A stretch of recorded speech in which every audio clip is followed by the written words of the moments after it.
taper dessus et risquer de vous faire mal. J'ai un jeu de société Sword Art Online à vous proposer. Oh, tu sais, moi, SAO... Ah, mais ne t'inquiète pas, il est accessible même aux néophytes. Tout le monde peut l'apprécier. Bon, on essaye? Allez, c'est parti. Alors, rapidement, voici le contenu de la boîte. Donc, les dés pour jouer, c'est un jeu de dés, oui. Les différents personnages, Kirito, Lisbeth, Silica, Crane, Agil et bien sûr Azuna. Là, ce sera les cartes support, les cartes objets, enfin consommables, équipements que vous piocherez, les livres de règles évidemment, les dés de personnages que vous aurez à un certain niveau du jeu, et bien évidemment les différents niveaux. Parce que le but du jeu, ça va être de monter du niveau inférieur au niveau intermédiaire, au niveau supérieur, pour accéder à la bataille finale. Il va donc falloir survivre à chaque niveau. Et bien évidemment survivre à la bataille finale. Ça me semble logique. Rapidement, là, ce seront les compteurs blessures. Là, ce sera votre nombre d'utilisation de talent, de 1. Ici, ce sera le compteur d'étapes. Vous verrez sur les niveaux, des fois il y a plusieurs étapes. Et là, 2 éléments supplémentaires pour Silica et Lisbeth. Je vous les expliquerai en détail quand on passera à la fiche des personnages. Bienvenue sur Sword Art Online. Alors, comment le jeu va-t-il se dérouler? Au début, vous allez choisir un personnage, donc parmi ceux-là. Kirito est obligatoire, donc vous êtes obligé de le prendre. Voilà. Et les autres sont facultatifs. Là, on va faire comme si on jouait à 4 pour vous montrer certaines règles qui n'existent pas à 2 joueurs. Donc, je vais prendre Crane. Pour vous expliquer les personnages, je vais aussi prendre Silica et Lisbeth. Les autres, donc, sont retirés. Regardez un petit peu la carte. Je vous la présente. Ici, niveau 30. Ça va être le niveau inférieur. Tant qu'on est au niveau inférieur, on est niveau 30. Il faut regarder la colonne. On a 8 PV. Ici, c'est les talents. Nous avons à 2 joueurs un talent, à 3 joueurs un talent, ou à 4 joueurs un talent. Bon, pour le niveau 1, ça change pas, on n'aura qu'un talent. Mais regardez, pour le niveau suivant, ça va changer selon le nombre de joueurs. À 4, dans tous les cas, on n'aura qu'un talent, donc ça ne va rien changer. Ici, ça va être les techniques. Donc, quand vous ne savez pas ce que veut dire un symbole, là par exemple E, vous tournez la carte, dans le dos vous avez le descriptif. E, ça va être un résultat pair du dé. Donc, regardez ça. On est au niveau inférieur. Je tire une carte aléatoire, on se retrouve donc embuscade de la guilde des PK. Regardez la carte, ici ça va être les dés principaux, c'est le joueur actif, et les dés supports, ça va être l'aide. Je vais vous expliquer juste après. Je finis d'expliquer la carte. Étape 1, elle a 20 PV et elle inflige 3 de dégâts. AOE, pardon, ça veut dire que c'est une attaque de zone. Si son attaque touche, elle touchera tous les membres du groupe. Et lorsqu'on l'a vaincu, qu'on lui a fait ses 20 PV, on passe à l'étape 2, et donc là vous voyez, c'est une nouvelle étape, elle a 20 PV, et étape à 5, mais pas en attaque de zone. Voilà, ça c'est pour le descriptif de comment lier une carte. Maintenant, comment on va jouer? Donc déjà, on va se mettre les talents. Ensuite, moi, Kirito, c'est moi qui vais commencer. Je suis le joueur principal, mes dés, ce sera les dés noirs. Donc j'ai 3 dés principaux. Je vais choisir parmi mes coéquipiers, là, quelqu'un qui va jouer avec moi. Bon, je vais décider que ce sera, pour ce tour, Silica. Donc Silica, elle, c'est le support, elle va jouer avec les dés blancs. Elle en a 3. On va jouer en même temps. Donc, Kirito lance, Silica lance. Je vous mets les dés ici, pour qu'on puisse y voir. Avec ça, on va se demander ce qu'on va faire. C'est les techniques du joueur principal qui nous intéressent. Donc Kirito, lui, insiste pour une pointe de rage qui affichera 1 de dommage.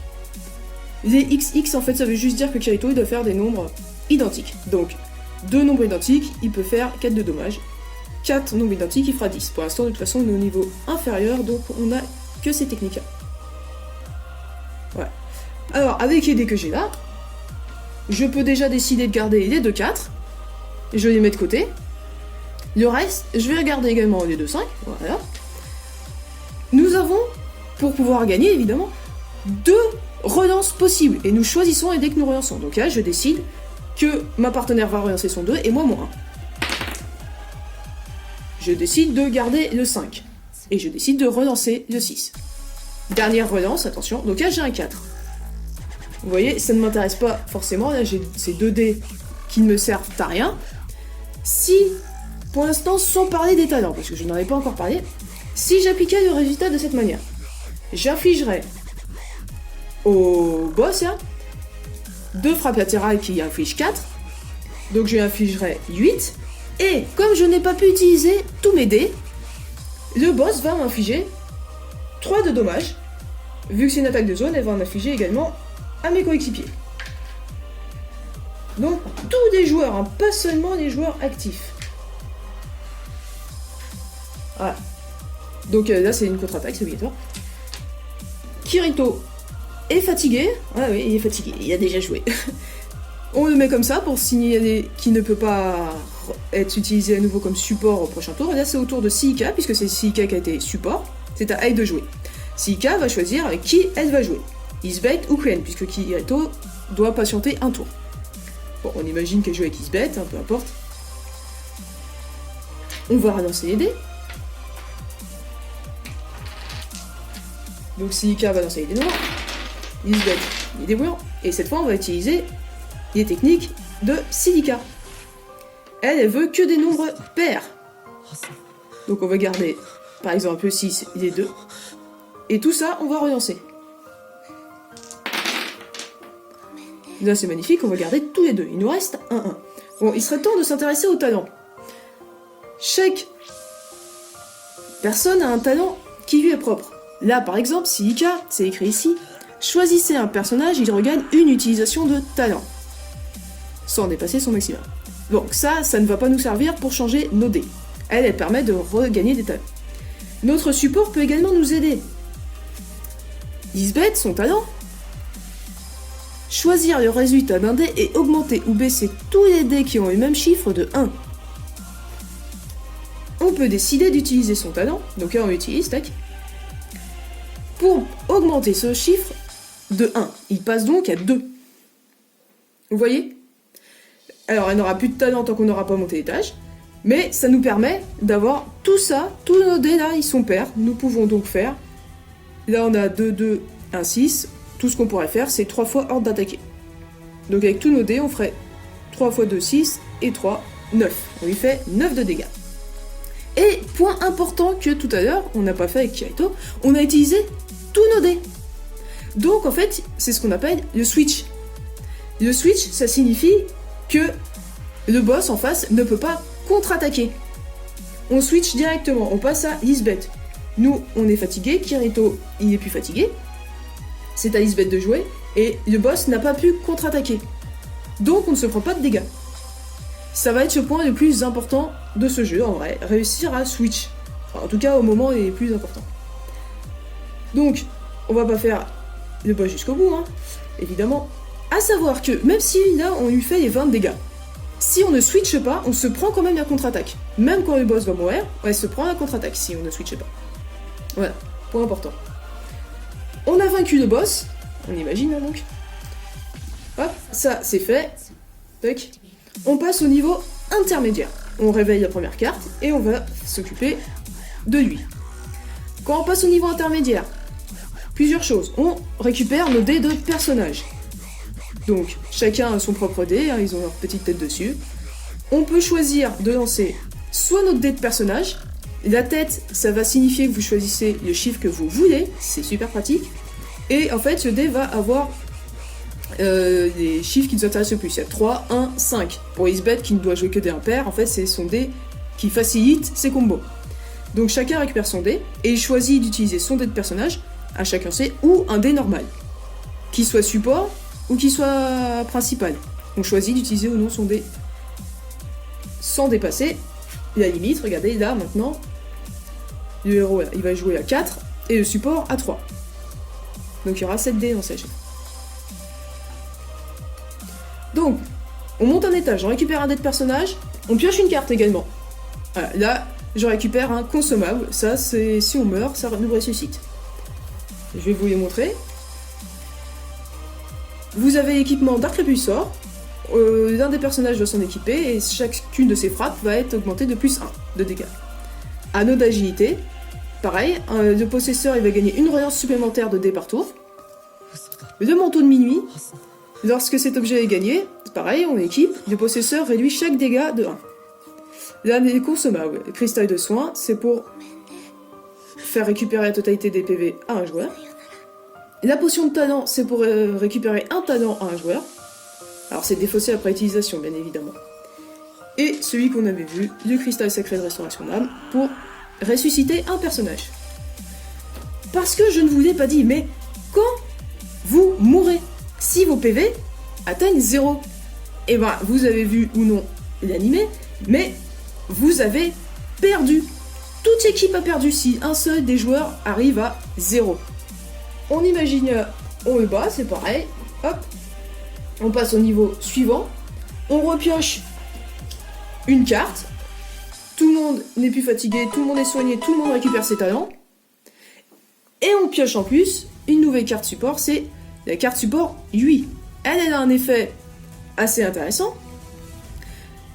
Lorsqu'un personnage subit une contre-attaque, la contre-attaque est annulée, et les dégâts qui devraient être infligés aux joueurs sont infligés à l'ennemi à la place.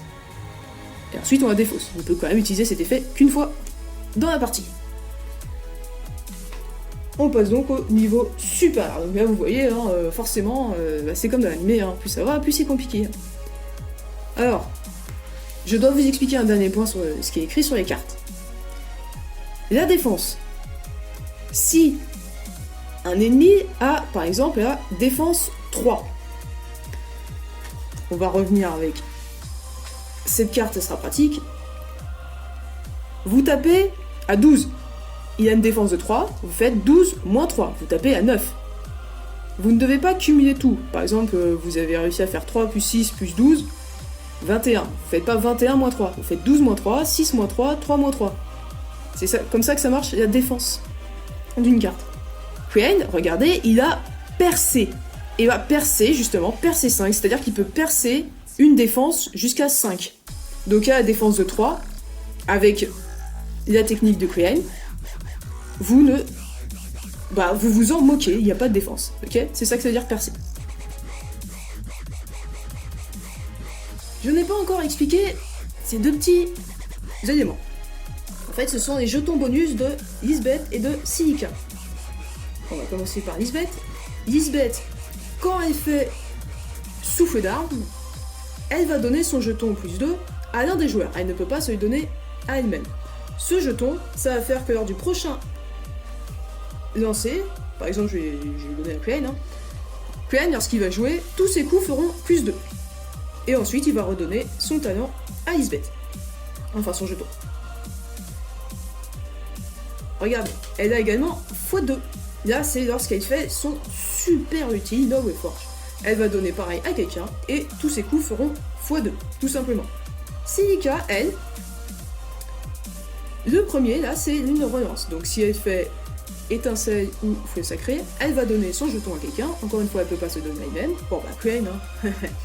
Crane, lors de son prochain lancer de dés, il pourra choisir la face de l'un de ses dés, et ensuite redonner ce jeton à Silica. L'autre pouvoir, si jamais Silica fait serpent invincible, elle va donner. Cette fois, il va rester jusqu'à ce que Crane se prenne des dégâts. Et ces dégâts seront réduits à 0. Et il redonnera ensuite son jeton à Silica. A savoir que tant que le jeton est chez quelqu'un, Silica ne peut pas en donner d'autres, elle n'en a qu'un. Ouais, Lisbeth c'est pareil évidemment. Donc là, on va imaginer qu'on a vaincu le boss du niveau supérieur. On va donc entrer à la bataille finale. La bataille finale, c'est toujours la même. Il s'agit bien évidemment du boss du jeu. Escrif. Alors, l'étape 1 va se dérouler de la même manière que tous les jeux.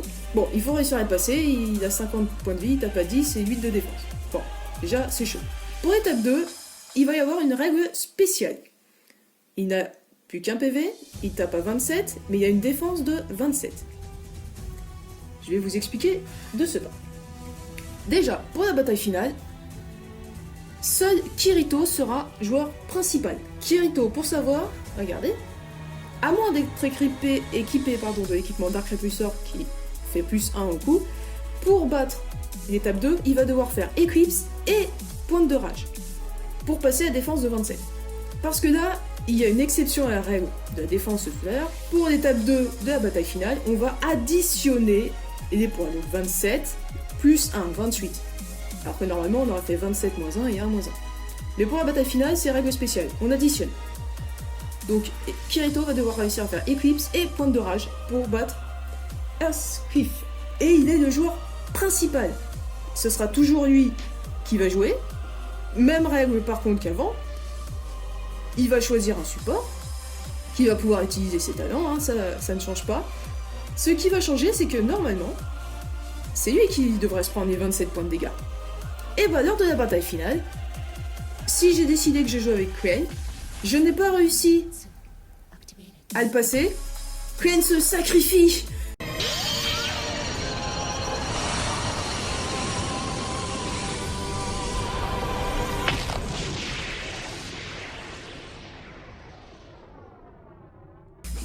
Et on ne perd pas la partie, donc Crane, hop, voilà, a plus Crane. Il s'est sacrifié pour Kirito. Et on va continuer jusqu'à ce qu'on réussisse.